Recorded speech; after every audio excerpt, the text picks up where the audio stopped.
Hello, Ohio! Voting is already underway in your state for November's very important election about your freedoms. And what I want to talk to you about today is issue number 1.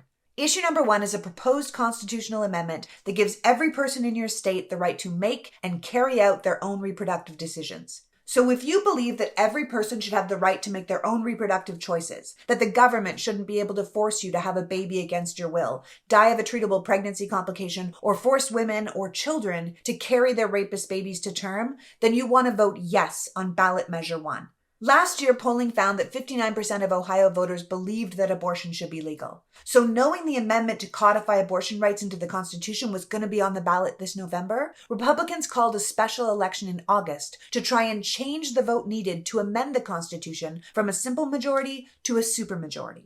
It was a workaround so that the minority of Ohio voters would have the power to veto what the majority of Ohio voters wanted.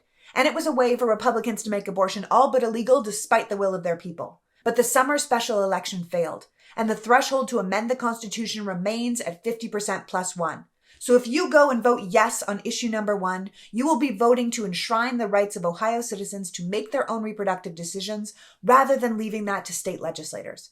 It's not a bill about parental choice. It's not a bill that favors that deceitful concept of late-term abortions. It's an amendment that says Ohio voters have the right to make decisions over their own health care. So vote yes for freedom, yes for Ohio, and yes for democracy. Early voting has already begun and runs through Election Day. Polls will be open Election Day, November 7th from 6:30 a.m. to 7:30 p.m., with military overseas and absentee voting ending November 6th with a postmark deadline. Have your voice heard, bank your ballot early, and don't forget to bring your Ohio ID, U.S. passport, or military ID. Go team! Go democracy!